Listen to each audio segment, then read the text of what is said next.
like this. So they're called stupid people because they vote for him and don't like his policies. Or are they hypocrites? I don't Stupid know. hypocrites. I don't live in Choose Park one of them. Slope. But on the wealth tax front, this is a very interesting setup because Newsom is against it. During Trump's first 4 years, he had virtually nothing to say about the crisis, nothing to say about it in the next 4 years. But I'm glad that there is some discussion.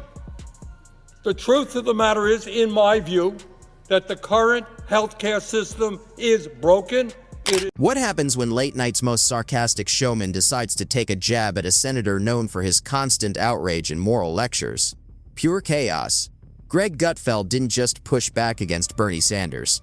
He cranked up the energy, flipped the whole conversation around, and asked the question that most cable news hosts avoid completely. And somehow the moment became far more awkward than anyone expected. So what exactly did he say? And why are people still debating it? Learn, America. First, politics is like real estate. Location, location, location. As forceful as Bernie's vision was, it was in the wrong place. America. Being a socialist in the most successful economy in history is like trying to sell Ben & Jerry's in Siberia. America. But I want to ask my Republican friends a simple question. Are you happy with the fact that here in the United States, we are the only major country not to guarantee health care to every man, woman, and child? We are unique. Before we move on, hit that like button and subscribe, because you definitely don't want to miss this. It's always interesting when a career politician who has spent decades warning America about greedy billionaires suddenly becomes the target of a late-night host whose whole style is built around calling out moral grandstanding and challenging big claims. He looks like he never showers and wants to work fewer hours. Bernie Sanders goes nuts and looks like a putz. Our video of the day comes from a mysterious old man in Washington, D.C., waving his hands and making noises. Roll it. Senator Sanders, can I talk to you about the 32-hour work week? It seems like Fox Business. It seems like Democrats want businesses to be taxed more, pay their workers. Really? Is that what you think? pay their workers. Excuse me. That's exactly what happened when Greg turned his full attention to Bernie Sanders. What followed wasn't just another predictable left versus right shouting match. Instead, it felt like a deeper clash, almost philosophical, between Sanders' brand of populist outrage and Greg's sharp, relentless satire. Got it. I'm always troubled by why the woke don't call their policies what they are. That is not a tax. It's just a confiscation because no gains are being realized. So that is not a tax. It's a linguistic deception. It's like calling three people who hate each other Fox and Friends. Never understood that. There's no interest. He has no interest in the answers that you like. Why isn't he talking to people? Because he's not in charge. Most people think they already understand Bernie Sanders. He's the senator who built his entire political career speaking out against economic inequality, corporate greed, and what he often calls a completely rigged system. Listen to a 70-year-old try to sell a bad idea that's twice his age and said no way. And that youth vote looks like the 50-plus crowd who pay their bills, make wiser choices. Surprise. Meanwhile, with Joe, that cardboard contraption may have structural flaws, but at least it's standing in the right place. Plus, he remembered his pants. As one wise man once said, perhaps yesterday on this very show, Dana, the Dems voting for Biden are purchasing a teardown. His message has barely changed in decades, and that is exactly why his supporters see him as authentic and consistent. To them, he is a man who never wavered, never bent, and never softened his tone, even when it may have cost him politically. In their eyes, he stands as one of the last true voices of populism. But Greg looked at that story from a very different angle. Instead of criticizing Bernie Sanders with the usual partisan arguments, he questioned the entire image built around him. Greg didn't frame Sanders as a dangerous radical or some mastermind villain. He framed him as something else entirely, a brand. And that change in perspective shifted the whole conversation. Greg's core argument wasn't simply that Sanders' policies are flawed. His point was that Sanders' political persona has slowly turned into something closer to performance. He suggested that Sanders feeds off public outrage the same way entertainers feed off applause. The anger becomes the product, the repetition becomes the routine, and the audience knows exactly when to react because the message rarely changes. What makes this debate so interesting is that Sanders supporters see the exact opposite. They argue that repetition isn't performance, it's consistency. The issues he talks about, from healthcare costs to student debt, are still unresolved, so they believe his message remains justified. But Greg flipped that argument on its head. He hinted that repeating the same warnings for years without clear results might suggest something else entirely. Wow. Bernie hasn't been that fired up since he sent a bowl of soup back at the deli. He's after billionaires now that he's a millionaire. Had to change that. Answering that question was the hardest he's ever worked. I think he needs a vacation at one of his 3 houses. So that was FBN's very own Hillary Vaughn, or Mrs. Peter Doocy. He leaned into what he saw as a striking irony. A politician who regularly criticizes wealth and privilege has also become one of the most recognizable and financially secure figures in American politics. Gutfeld didn't frame this as corruption. Instead, he presented it as a contradiction that deserves a closer look. Greg wondered whether it's possible to build a very profitable personal brand while also condemning the system that made that brand successful in the first place. The tension grew when he widened the discussion to the cultural impact of Bernie Sanders and his message. Gutfeld argued that Sanders' language, especially when talking about billionaires and corporations, has shaped how an entire generation views success. According to that argument, many younger voters no longer see entrepreneurship as something to aspire to. Instead, they sometimes view it through a lens of exploitation. Gutfeld questioned whether that shift actually leads to meaningful reform or if it mainly encourages resentment. From there, the conversation moved beyond policy and into psychology. Gutfeld suggested that part of Sanders' appeal comes from the moral clarity in his message. It offers a simple way to divide the world into villains and victims. In a confusing political environment, that kind of clarity can feel reassuring. People want to believe the problem can be traced back to a small group of ultra-wealthy figures. But Gutfeld challenged how practical that idea really is. He pointed out that after years of passionate speeches, huge rallies, and strong warnings, many of the major structural changes Sanders talks about still haven't materialized. To enact some radical policies by the same people who are running all the corruption. He's just another puppet. I don't think you can get a clearer contrast. What is the first thing a Republican does when he's in office? He deregulates. He frees up capital. He gets businesses going. He'll fund the police. What is the first thing a Dem does, besides moving out of their parents' house? Raise taxes. It's not cut fraud. It's not, look at waste or abuse. It's raise taxes, which only incentivizes more waste, fraud. He framed the issue not as a failure of sincerity, but as a test of effectiveness. If the message has stayed the same for years while the results have not, what does that say about the strategy? That's where the commentary from Gutfeld became especially sharp. He suggested that constant campaigning can sometimes take the place of actual governing. In his view, Bernie Sanders often sounds like he's still running for office, even while holding one. The rally-style tone never really fades, and the sense of urgency never seems to slow down. That approach clearly energizes supporters, but it can also keep the political conversation in a constant state of agitation. Gutfeld's criticism wasn't that Sanders lacks conviction. His point was that conviction by itself doesn't automatically produce solutions. He also questioned whether simple slogans about taxing the rich fully address the complicated realities of global markets, rapid technological change, and complex regulations. In his view, the economy doesn't run on applause lines. Are you content with the fact that the insurance companies and the drug companies are making huge profits, paying their CEOs exorbitant salaries? Are you happy with that? Are you happy that patients in America have to get on the phone and fight like crazy and deal with all kinds of bureaucrats in order to get the health care that they paid for in an incredibly complicated, broken system? So if you want to have a debate about health care, let's have that debate.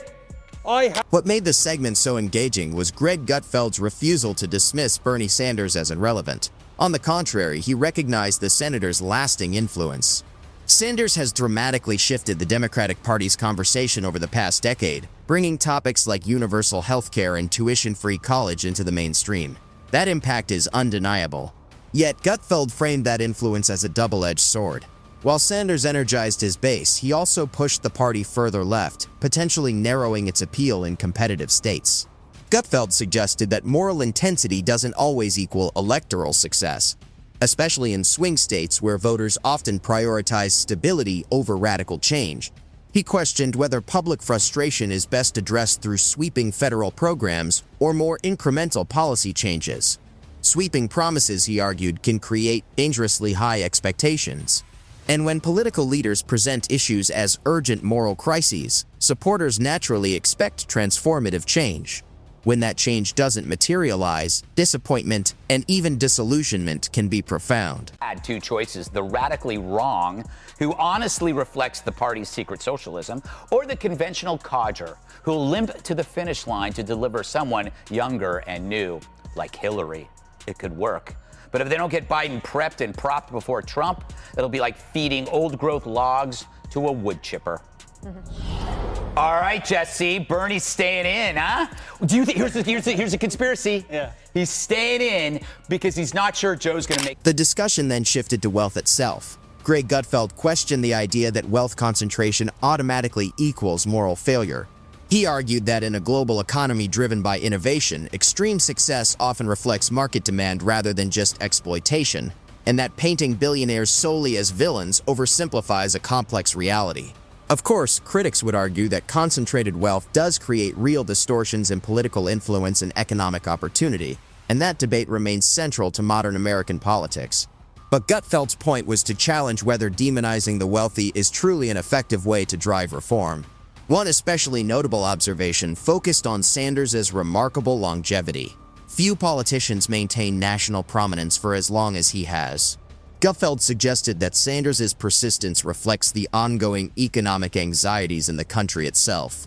If those grievances were fully addressed, the movement might fade.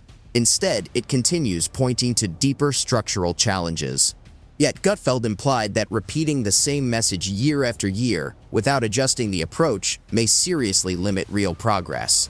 Asking Bernie Sanders about his proposal to establish a 32-hour work week in the U.S. with no reduction in pay. The bill would also reduce the threshold for those who work overtime, something Sanders has never done. Unless, of course, you count that time he tried to comb his hair.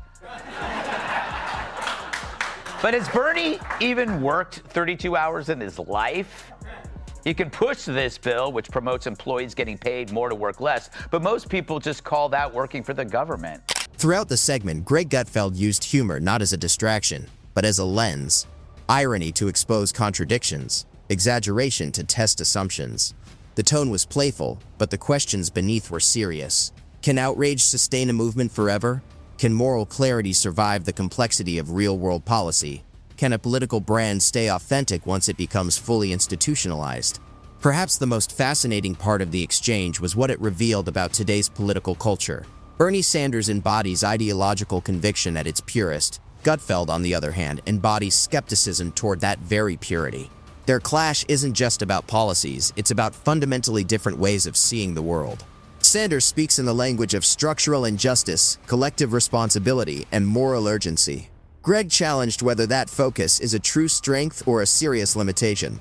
Passion and opposition can energize movements, but effective governance often demands compromise. That tension between energy and practicality captures much of modern politics.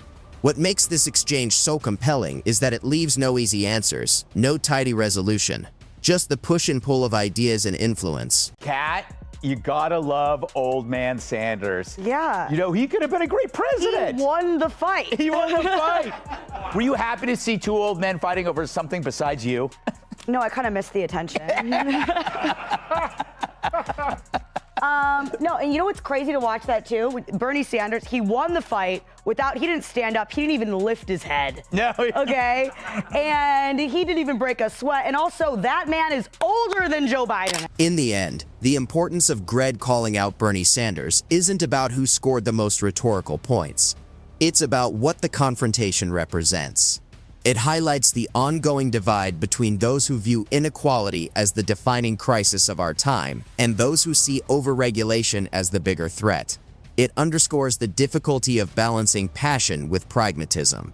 Most importantly, it reminds us that political discourse is as much about story as it is about statistics. Sanders' story focuses on injustice and reform. Gutfeld's story focuses on skepticism and unintended consequences. Both narratives compete fiercely for attention in a media landscape that rewards clarity, confidence, and bold framing. Whether viewers sided with the senator or the satirist, they witnessed far more than a routine segment. The result wasn't silence, it was friction. It was debate. It was a clear reminder that in a democracy, ideas must survive not just applause, but sharp, relentless questioning. Gutfeld's challenge did exactly that. He didn't just critique a politician, he examined a movement, questioned a political brand, and forced viewers to rethink assumptions they may have long taken for granted. So the problem with Donald Trump, he's a businessman who decided to be a politician. Business teaches you to speak your mind. Politics tell you to do the opposite. In business, you sell a product. In politics, you sell yourself. Which is why Bernie Sanders is a good politician. It's all he does. He's been running for office since 1972, affording him the luxury of selling a failed ideology that never requires purchase. Socialism, a harmless thing until it finds real power, then it's... That tension becomes even more striking when you consider how both men built their audiences. Gutfeld didn't rise as a typical political commentator. He understood early on that culture moves faster than policy, and that comedy could reach viewers who had tuned out traditional cable news. Meanwhile, Bernie Sanders built his following by presenting himself as a politician who refuses to soften his message for comfort or convenience. One mastered timing and tone, the other mastered consistency and moral framing. When Gutfeld called out Sanders, he wasn't just challenging a senator, he was challenging a worldview that has become deeply ingrained in younger voters' political consciousness. He suggested that constant talk about billionaires and corporate greed can risk turning into symbolic shorthand for nearly every complex problem. Gutfeld also pressed on the issue of unintended consequences, arguing that aggressive taxation and large federal programs, while well-meaning, can reshape incentives in unpredictable ways. Markets respond to signals, capital moves quickly, and innovation thrives under conditions that are surprisingly fragile and easy to disrupt. Abuse. The point is, corrupt enterprises, they're not designed to reduce their corruption or their enterprise. It's, the mob doesn't decide to go into actual sanitation. They're never going to change. Democrats are never going to change. They are, and Jessica, can't believe you don't know this. They are the party of corruption. We're seeing it now. Billions and trillions of dollars that are being taken out of the government into these fake businesses. You have these weird puppets from... By zeroing in so heavily on redistribution, Greg Gutfeld suggested that Bernie Sanders may be overlooking just how fragile the very systems that create wealth really are. Sanders' supporters would argue the opposite. Leaving markets unchecked has already caused serious problems, from skyrocketing healthcare costs to housing shortages. That clash is exactly what made the exchange so compelling. It wasn't just partisan theater, it was a distilled version of a national debate over whether reform should be incremental or sweeping. Another key part of Gutfeld's critique focused on rhetoric itself. He argued that language shapes expectations, and expectations, in turn, shape political stability. Managing expectations, he suggested, is just as important as inspiring them. He also highlighted a striking paradox. Sanders has been an outsider for so long that his outsider status has itself become part of the establishment. Gutfeld found it deeply ironic that someone who positions himself against entrenched power now wields considerable institutional influence. In his view, that paradox complicates the whole narrative of rebellion, challenging the very story Sanders has built over decades. Greece, or worse, Venezuela, where toilet paper rolls are emptier than Athens ATMs. This dope once adored the Sandinistas, a toxic bunch of commies. Sanders is so nutty, most kids should be allergic to him. So why does the media overlook this? The press loves the guy because they assume his bad ideas may never see the light of day, but one can dream. He wants to raise the tax rate for top earners to more than 50%, the highest in 30 years, after the worst recovery in history. Greg Gutfeld acknowledged the very real economic pressures Americans face, from rising costs to stagnant wages. He didn't deny those challenges. He simply questioned whether Bernie Sanders' approach provides the most sustainable path forward.